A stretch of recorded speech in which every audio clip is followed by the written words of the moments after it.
Have you ever driven your rental car into the wrong parking lot and realized you can't back out? Yeah, not a pleasant situation. So when our child comes home and we as a parent very eager to help, sometimes we end up in the wrong parking lot, cause more damages than necessary. Hi, I'm Dr. Phoenix Payne, your host at Wiping Away Math Tears. So back into the analogy. Sometimes we have the tendency to jump in there, help them whatever they're struggling with. But I really believe if we take a little bit of time, create a pleasant and agreeable environment, that will actually help them a lot more down the road for their success with the homework situation and avoiding those dreaded math wars. So specifically, there's 3 steps where I at work share and coach parents. And let me go through with you today. The 3 steps got to be somewhat in order. The first one is you want to do a self-assessment. By self-assessment is what I mean is ask yourself 4 questions. The first one is, am I hungry? Did I have a bad day? And second one is, what kind of patience level do I have? 1 to 10. 1 being pretty dry and gonna lose it. 10 being, ask me any questions, I won't get it. Frustrated. Okay. Third question is, do I know what the teacher wants? Because sometimes we learn differently than what our kids being taught. A fourth question is, how urgent is this homework assignment? Is there a test looming? Is it due tomorrow? How long has the assignment been going on? So you want to do all those self-assessment first. Next, you want to assess your child. Again, is the child hungry? Is the child had a bad day? What kind of state are they in?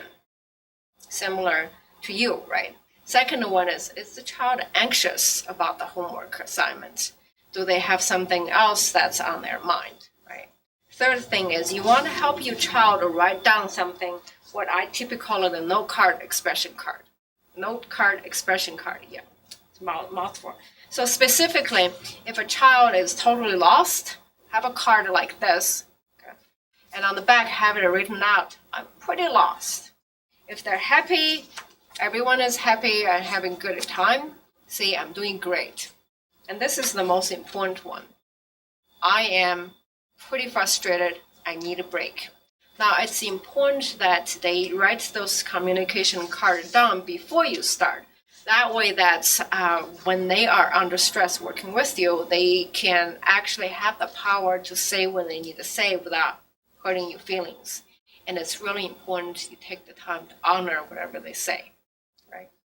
Now, after you've done the self-assessment and you assess the child, let's take a look at the homework itself. 3 things here. Based on the homework of the day, what you really want to do is have an agreement with your child before you start. Specifically, what I mean is maybe you agree on working on 15 minutes, take a 5-minute break, or your child might have a different learning rhythm. They might want to do a little longer, 45 minutes for older kids, maybe 10-minute break. Whatever that rhythm is, take the time and have agreement and help them find that. It's important you find that because they're going to take that rhythm with them when they go off to college, right? So you want to help them that. Next thing, when you do the homework, I can't stress this one enough. Have 2 writing utensils. Specifically, you have a pencil, they have a pencil. What you don't want to do is grab their pencil because the minute you grab their pencil, they're not learning. You are. You might be demonstrating, but they're not learning. And because they're not learning themselves by writing, when they take the test, chances are they won't remember what you taught them or worked on. That's important. Last thing, sit across from your child. Now, this might sound a little peculiar. What does that mean? If you sit on the same side with your child, since you're a bigger person, you know more, and you talk faster, you might not be able to match your child's rhythm. Now remember, when they're learning how to walk, we match our little steps, our big steps to their little steps, right? So when you teach, you want to do the same thing. This is why I always advise at work, have parents to sit across from their kids so that they read upside down. They might have to write upside down. They use non-dominant hand, whatever it takes to slow your pace down. All right, so assess yourself first, assess the child, and then take time to assess the homework assignment itself.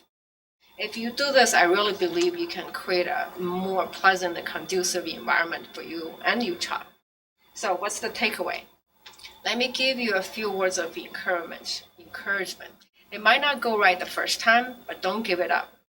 It's so worth the time and effort. Little by little, I'll get better. Little by little, they'll be creating a conducive environment with your child, and they are looking forward to the homework assignments. And lastly, have fun at it. Maybe have your child rate you as how good you are as a teacher. It'll be fun for them, but more importantly, I'll teach them to think through what kind of help and how they like to be helped.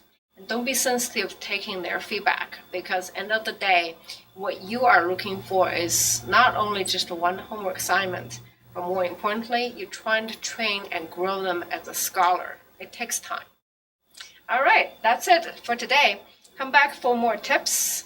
And this is Dr. Pan, your host at Wiping Away Math Tears. Until next time, happy parenting.